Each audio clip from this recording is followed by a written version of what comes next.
an important diplomatic step would be to declare Putin illegitimate president. That would have ramifications for things like tightening sanctions and loopholes. It would also send a really clear message to the elite under Putin who've really spent his reign, I suppose, enriching themselves, that he is the source of the problems that Russia is now going through. And also it would have very clear consequences for whoever Putin eventually tries to name as his successor, because by extension of Putin being considered an illegitimate, unrecognized leader of Russia, whoever he tried to appoint would also then be considered the same. Yeah, the second day of voting in Russia's presidential election, which analysts say is all but certain to result in Vladimir Putin winning another 6 years in office. The aims for President Putin are largely psychological, according to Gabriel Gavin, who reports on Russia for Politico. This is an exercise in re-legitimizing Putin, more in his own head, I think, than in reality. Nobody is going to be surprised by this in Russia or abroad when Putin declares he's been re-elected with a significant share of the vote. Russians genuinely, by and large, don't see electoral politics as a way to change their lives. People don't see voting as anything substantive. They don't think, well, my potholes are going to be filled in, or my bin collection is going to be better, or my son won't be sent off to die and fight in an illegal war.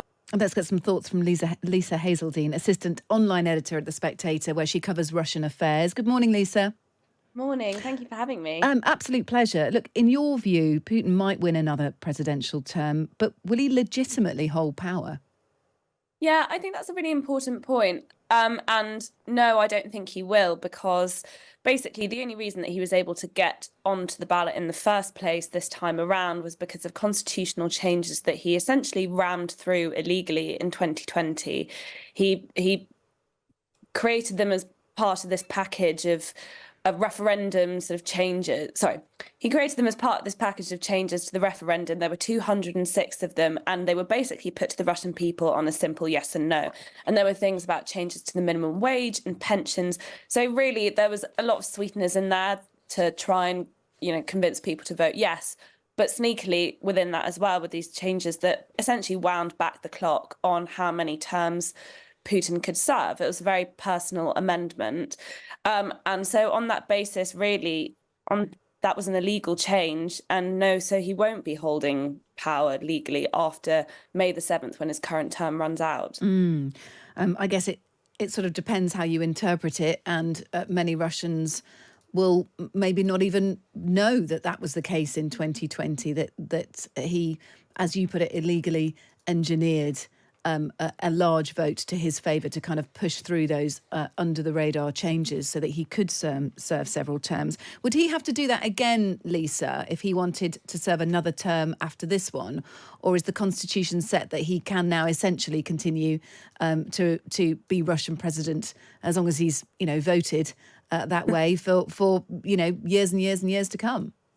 Yeah, so the change that he brought in 2020 allows him to sit another 2 consecutive presidential terms. So another in theory, 10 years, 12 years effectively. 12 years, exactly. Yeah. So we'll have to see whether he survives long enough to try and find another way of staying in power after that. Yeah. Let's talk about whether the West can do anything about this or whether anything can change because of the West.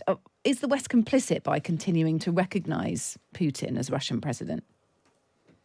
I don't think the West is complicit per se, but I do think that there are mechanisms that the West can introduce to sort of make their stance that little bit more definitive. I think in Britain, I think we've been really good at sort of, leading from the front on this, leading with support for Ukraine. But there are so many sort of areas where the West sort of collectively has fallen short. So things like sanctions.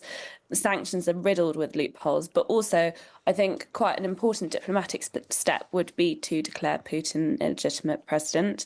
That would have ramifications for things like tightening sanctions and loopholes. It would also send a really clear message to the elite under Putin who've really spent his reign, I suppose, enriching themselves, that he is the source of the problems that Russia is now going through. And also it would have very clear consequences for whoever Putin eventually tries to name as his successor, because by extension of Putin being considered an illegitimate, unrecognised leader of Russia, whoever he tried to appoint would also then be considered the same. Yeah.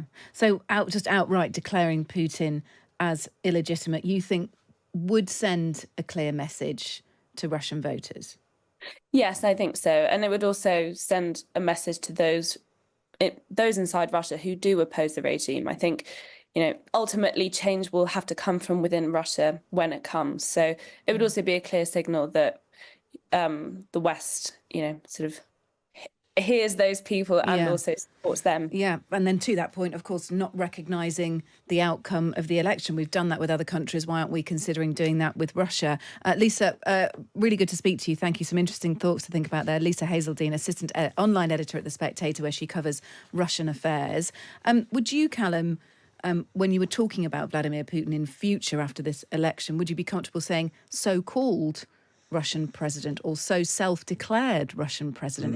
It's difficult because there is the front of democracy, of course, that we're being presented with. But at the same time, Lisa's right, and that when you dig into it, it's far from democratic. Is it for other Western nations to say, so-called self-declared Russian President Vladimir Putin? It's an interesting thought. It is, and I just wonder, after this 3-day voting period, whether we will be able to access kind of sort of definitive data, because there will be a level of support for Putin in Russia. Yeah. And so is the data ever definitive enough for us to say one way or the other, I suppose, where the percentage of the votes have ended up?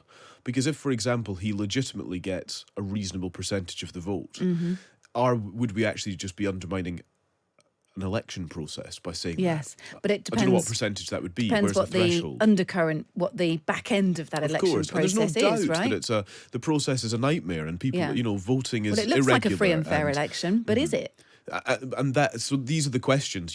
Can you just throw a legitimate president around? Probably in the case of Russia, it gets closer to being a definitive yes, you can. However, it's difficult. Do you not need the evidence and data to back it up? I don't know. How do you balance it?